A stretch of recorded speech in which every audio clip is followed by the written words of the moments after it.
Welcome to my channel. Groups SI constable DSC TET other exams special. ఈ వీడియోలో మనం అఖిలపక్ష సమావేశం 2012 విభజనపై కాంగ్రెస్ వర్కింగ్ కమిటీ సిడబ్ల్యూసి తీర్మానం, Antony committee, group of ministers అనే అంశాల గురించి తెలుసుకుందాం. అఖిలపక్ష సమావేశం 2012. దయచేసి ఈ ఛానల్ను సబ్స్క్రైబ్ చేసుకోండి, లైక్ చేయండి, షేర్ చేయండి. అభ్యర్థులందరికీ చాలా ఉపయోగపడే ఛానల్ ఇది, కాంపిటీషన్ ఎగ్జామ్స్ ప్రిపేర్ అయ్యే వాళ్ళందరికీ. అఖిలపక్ష సమావేశం 2012 తెలంగాణపై ప్రకటన చేయకుండా కొత్త కమిటీల నెపంతో కేంద్రం సాగతీత ధోరణిని ప్రదర్శించింది. ఫిబ్రవరి 3, 2010 కేంద్రం శ్రీకృష్ణ కమిటీని ఏర్పరిచింది. ఫిబ్రవరి 3, 2010 కేంద్రం శ్రీకృష్ణ కమిటీని ఏర్పరిచింది. తెలంగాణలో ఉద్యమ భావాలు ఏమాత్రమూ సడలలేదు. రాష్ట్ర రాజకీయాలలో పెనుమార్పులు సంభవించాయి. నవంబర్ 24, 2010 రోషయ్య స్థానంలో కిరణ్ కుమార్ రెడ్డిని ముఖ్యమంత్రిగా అధిష్ఠింపజేశారు. నవంబర్ 24, 2010 రోషయ్య స్థానంలో కిరణ్ కుమార్ రెడ్డిని ముఖ్యమంత్రిగా అధిష్ఠింపజేశారు. జగన్మోహన్ రెడ్డి నవంబర్ 29, 2010 కాంగ్రెస్కు రాజీనామా చేశాడు. నవంబర్ 29, 2010 జగన్మోహన్ రెడ్డి కాంగ్రెస్కు రాజీనామా చేశాడు. డిసెంబర్ 30, 2010 శ్రీకృష్ణ కమిటీ తన నివేదికను కేంద్ర హోంశాఖకు సమర్పించింది. శ్రీకృష్ణ కమిటీ తన నివేదికను కేంద్ర హోంశాఖకు సమర్పించిన డేటు డిసెంబర్ 30, 2010. ఫిబ్రవరి 17, 2011 నుంచి అసెంబ్లీ సమావేశాలు ప్రారంభమయ్యే సందర్భంలో ఉద్యోగులందరూ సహాయ నిరాకరణకు శ్రీకారం చుట్టారు. మార్చి 10, 2011 మిలియన్ మార్చ్ జరిగింది. మిలియన్ మార్చ్ జరిగిన సంవత్సరం 2011 మార్చి 10. సెప్టెంబర్ 13, 2011 నుంచి సకల జనుల సమ్మె ప్రారంభమయ్యింది. ఈ పరిస్థితులలో 2012 డిసెంబర్ మాసంలో హోంమంత్రిగా సుశీల్ కుమార్ షిండే చిదంబరం స్థానాన్ని అలంకరించాడు. అంతకుముందు చిదంబరం ఉండే హోంమంత్రి. అయితే డిసెంబర్ 2012లో హోంమంత్రిగా చిదంబరం స్థానంలో హోంమంత్రిగా సుశీల్ కుమార్ షిండే రావడం జరిగింది. డిసెంబర్ 28, 2012 సుశీల్ కుమార్ షిండే హోంమంత్రి హోదాలో అఖిలపక్ష సమావేశాన్ని ఏర్పాటు చేశాడు.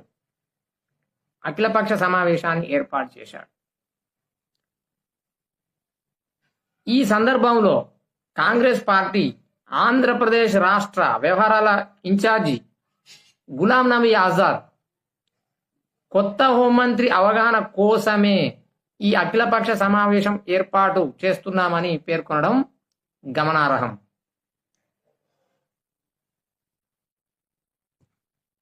ఆంధ్రప్రదేశ్ రాష్ట్ర వ్యవహారాల ఇన్ఛార్జ్ ఎవరప్పుడు? గులాం నబీ ఆజాద్.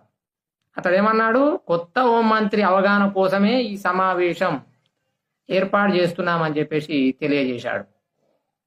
అఖిలపక్ష సమావేశానికి వివిధ 8 పార్టీల ప్రతినిధులు, అఖిలపక్ష సమావేశం 2012 సమావేశానికి 8 పార్టీల ప్రతినిధులు పాల్గొన్నారు. అందులో పాల్గొన్న ప్రతినిధులు కనుక చూసినట్టయితే కాంగ్రెస్ పార్టీ నుండి ఇద్దరు పాల్గొన్నారు. వారు కేఆర్ సురేష్ రెడ్డి తెలంగాణ నుండి, గాదె వెంకటరెడ్డి సీమాంధ్ర నుండి పాల్గొన్నాడు. టీడీపీ నుండి కడియం శ్రీహరి తెలంగాణ ప్రాంతం నుండి పాల్గొన్నాడు. యనమల రామకృష్ణుడు సీమాంధ్ర నుండి పాల్గొన్నాడు. టిఆర్ఎస్ పార్టీ నుండి కేసీఆర్ తెలంగాణ నుండి పాల్గొన్నాడు. నాయని నరసింహారెడ్డి తెలంగాణ నుంచి పాల్గొన్నారు టిఆర్ఎస్ తరఫున. ఎంఐఎం పార్టీ నుండి అసదుద్దీన్ ఓవైసీ తెలంగాణ నుండి, జీవీజీ నాయుడు, అసదుద్దీన్ ఓవైసీ, జీవీజీ నాయుడు. అసదుద్దీన్ ఓవైసీ తెలంగాణ నుండి పాల్గొన్నాడు. బీజేపీ నుండి జి కిషన్ రెడ్డి తెలంగాణ నుండి, కంబంపాటి హరిబాబు సీమాంధ్ర నుండి పాల్గొన్నాడు. వైఎస్ఆర్సిపి నుండి కేకే మహేందర్ రెడ్డి తెలంగాణ నుండి, మైసూరారెడ్డి సీమాంధ్ర నుండి పాల్గొన్నాడు. సిపిఐ నుండి గుండా మల్లేష్ తెలంగాణ నుండి, నారాయణ పాల్గొనడం అనేది జరిగింది ఆంధ్ర నుండి. సిపిఎం పార్టీ నుండి జూలకంటి రంగారెడ్డి తెలంగాణ నుండి, రాఘవులు సీమాంధ్ర నుండి పాల్గొనడం జరిగింది. ఈ విధంగా 8 పార్టీల ప్రతినిధులు 2012లో జరిగిన అఖిలపక్ష సమావేశానికి పాల్గొన్నారు. ఆ అఖిలపక్ష సమావేశంలో పాల్గొన్నారని చెప్పేసి మనం తెలుసుకోవాలి. మరి ప్రత్యేక ఆహ్వానితుడిగా ముఖ్యమంత్రిగా ఉన్న కిరణ్ కుమార్ రెడ్డిని ఈ యొక్క అఖిలపక్ష సమావేశానికి ఆహ్వానించడం అనేది, హాజరు కావడం అనేది జరిగింది. ముఖ్య అతిథిగా హాజరైంది ఎవరు అంటే ప్రత్యేక ఆహ్వానితుడిగా కిరణ్ కుమార్ రెడ్డి ఈ సమావేశానికి హాజరైనాడు. ఈ సమావేశానికి హాజరైన పార్టీలలో టిఆర్ఎస్, బీజేపీ, సిపిఐలు తెలంగాణకు మద్దతు ఇవ్వగా, సిపిఎం, ఎంఐఎంలు తెలంగాణను వ్యతిరేకించలేదు. అలాగని సమైక్యాంధ్రకు అనుకూలంగా ప్రకటించలేదు. వైఎస్ఆర్ కాంగ్రెస్ పార్టీ సమైక్యాంధ్రకు కట్టుబడి ఉంది. అఖిలపక్షం సమావేశంలో చెప్పుకోదగ్గ చర్చ అనేది ఏమీ జరగలేదు. అఖిలపక్ష సమావేశం అనంతరం హోంమంత్రి సుశీల్ కుమార్ షిండే మీడియాతో మాట్లాడుతూ నెల రోజుల లోపు తెలంగాణ సమస్యను పరిష్కరిస్తామని ప్రకటించాడు. ఈ అఖిలపక్ష సమావేశంలో పార్టీలు చెప్పిన అభిప్రాయం ప్రకారమే యూపీఏ ప్రభుత్వం 2013 జూలై 30న ఈ నిర్ణయాన్ని ప్రకటించడం జరిగింది. ఈ అఖిలపక్ష సమావేశంలో పార్టీలు చెప్పిన అభిప్రాయం ప్రకారమే యూపీఏ ప్రభుత్వం 2013 జూలై 30న తన నిర్ణయాన్ని ప్రకటించడం జరిగింది. విభజనపై కాంగ్రెస్ వర్కింగ్ కమిటీ సిడబ్ల్యూసి తీర్మానం. కాంగ్రెస్ సీనియర్ నేత కేశవరావుతో పాటు మరో 2 కాంగ్రెస్ పార్టీని వీడి టిఆర్ఎస్లోకి వెళ్లడం, జూన్ 3, 2013న హైదరాబాద్లో బీజేపీ బహిరంగ సభను నిర్వహించడం, దానికి రాజ్నాథ్ సింగ్ హాజరు కావడంతో రాజకీయాల్లో పెనుమార్పులు సంభవించబోతున్నాయని వార్తలు రావడంతో మేల్కొన్న కాంగ్రెస్ పార్టీ జూలై 11, 2013న జరిగే కాంగ్రెస్ కోర్ కమిటీ సమావేశంలో ప్రధాన అజెండాగా తెలంగాణ అంశాన్ని చేర్చింది. జూలై 11, 2013న జరిగే కాంగ్రెస్ కోర్ కమిటీ సమావేశంలో ప్రధాన అజెండాగా తెలంగాణ అంశాన్ని చేర్చింది. ఈ సమావేశానికి, ఈ కాంగ్రెస్ కోర్ కమిటీ సమావేశానికి సోనియా గాంధీ, ప్రధాని మన్మోహన్ సింగ్, గులాబ్ నబీ ఆజాద్, సుశీల్ కుమార్ షిండే, దిగ్విజయ్ సింగ్లు హాజరయ్యారు. మనకు వచ్చే అవకాశం కూడా ఉంటుంది కాంగ్రెస్ కోర్ కమిటీ సమావేశంలో పాల్గొన్న సభ్యులు ఎవరు అని చెప్పేసి. కాబట్టి ఇట్లాంటివి గుర్తుపెట్టుకోవాలి. త్వరలోనే తెలంగాణపై నిర్ణయం తీసుకుంటామని కాంగ్రెస్ కోర్ కమిటీ ప్రకటించింది. జూలై 25, 2013 ముఖ్యమంత్రి కిరణ్ కుమార్ రెడ్డి జూలై 25, 2013 ముఖ్యమంత్రి కిరణ్ కుమార్ రెడ్డి, ఉప ముఖ్యమంత్రి దామోదర రాజనరసింహ, ప్రదేశ్ కాంగ్రెస్ కమిటీ అధ్యక్షుడు బొత్స సత్యనారాయణలకు ఢిల్లీ నుంచి పిలుపు వచ్చింది. ఊహించినట్లుగానే కిరణ్ కుమార్ రెడ్డి, బొత్స సత్యనారాయణ తెలంగాణకు వ్యతిరేకతను, దామోదర రాజనరసింహ తెలంగాణకు అనుకూలతను వ్యక్తపరిచారు.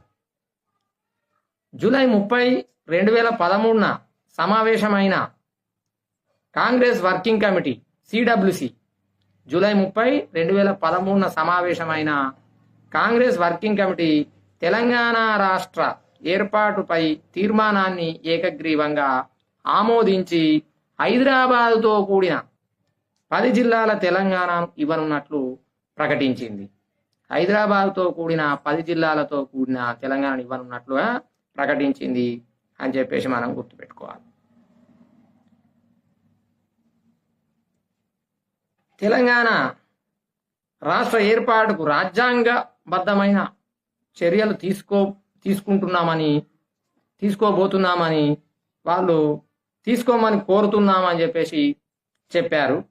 తెలంగాణ రాష్ట్ర ఏర్పాటుకు రాజ్యాంగబద్ధమైన చర్యలు తీసుకోమని కోరుతున్నామని చెప్పేసి కూడా వాళ్ళు తెలియజేయడం జరిగింది. ఈ 10 ఏళ్ల లోపు ఆంధ్రప్రదేశ్కు కొత్త రాజధానిని ఏర్పాటు చేసుకోవాలి. ఆ ప్రకటనను యూపీఏ సమన్వయ సంఘం కూడా ఆమోదించింది. తెలంగాణ రాష్ట్ర డిమాండ్ చాలా కాలంగా ఉంది. ఆంధ్రప్రదేశ్ శాసనసభ ఎన్నికలు 2004 మేనిఫెస్టోలో కూడా తెలంగాణ అంశాన్ని పరిష్కరిస్తామని కాంగ్రెస్ పేర్కొంది. యూపీఏ ప్రభుత్వం కామన్ మినిమం ప్రోగ్రాం 2004లో కూడా తెలంగాణ అంశాన్ని చేర్చింది. జూన్ 7, 2004 రాష్ట్రపతి తన ప్రసంగంలో తెలంగాణ అంశాన్ని ప్రస్తావించారు అని చెప్పేసి కూడా మనం గుర్తుపెట్టుకోవాలి. ఫిబ్రవరి 12, 2009 ముఖ్యమంత్రి రాజశేఖర్ రెడ్డి తెలంగాణకు కట్టుబడి ఉన్నామని శాసనసభలో ప్రకటించాడు. ఫిబ్రవరి 12, 2009 ముఖ్యమంత్రి రాజశేఖర్ రెడ్డి తెలంగాణకు కట్టుబడి ఉన్నామని శాసనసభలో ప్రకటించాడు. డిసెంబర్ 9, 2009 డిసెంబర్ 9, 2009 డిసెంబర్ 23, 2009 హోంమంత్రి తెలంగాణ ఏర్పాటు గురించి ప్రకటించడం జరిగింది. జనవరి 5, 2010 డిసెంబర్ 28, 2012లలో 8 పార్టీలతో నిర్వహించిన అఖిలపక్ష సమావేశాల్లోనూ వాటి అభిప్రాయాలను తీసుకోవడం జరిగింది. జనవరి 5, 2010 డిసెంబర్ 28, 2012లలో 8 పార్టీలతో నిర్వహించిన అఖిలపక్ష సమావేశాల్లోనూ వాటి అభిప్రాయాలను తీసుకోవడం జరిగింది. ఆగస్టు 5, 2013 పార్లమెంటులో ఆర్థిక మంత్రి చిదంబరం మాట్లాడుతూ తెలంగాణ ప్రక్రియ ప్రారంభమైందని ప్రకటించాడు. ఈ నేపథ్యంలో కాంగ్రెస్ అధ్యక్షురాలు ఆగస్టు 6, 2013 కె ఆంటోనీ అధ్యక్షతన విభజన కమిటీని ఏర్పాటు చేసింది. ఈ కమిటీలోని సభ్యులు ఆంటోనీ కమిటీలోని సభ్యులు ముగ్గురు. ఒకరు అహ్మద్ పటేల్, రెండవ వారు వీరప్ప మొయిలీ, మూడవ వ్యక్తి దిగ్విజయ్ సింగ్.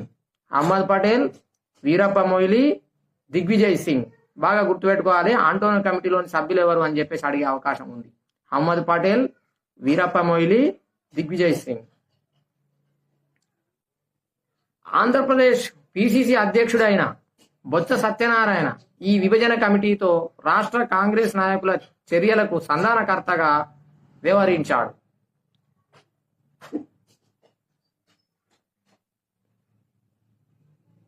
ఆంటోనీ కమిటీ పరిష్కరించాల్సిన సమస్యల జాబితాలో 6 అంశాలు ఉన్నాయి.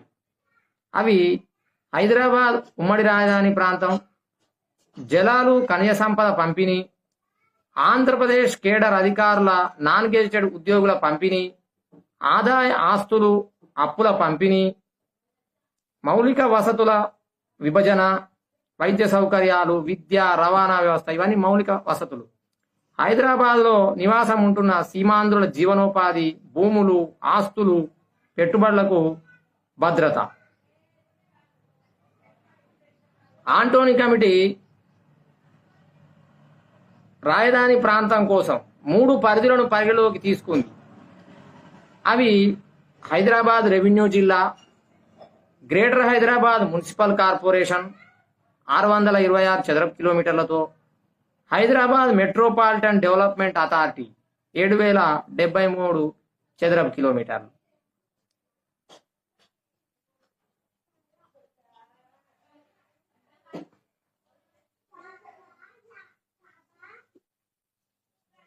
హెచ్ఎండిఏను ఉమ్మడి రాజధానిగా ప్రకటిస్తే 5 జిల్లాలు అందులోకి వెళ్తాయి. కాబట్టి తెలంగాణ నాయకులు ఈ ప్రతిపాదనకు ఒప్పుకోరు.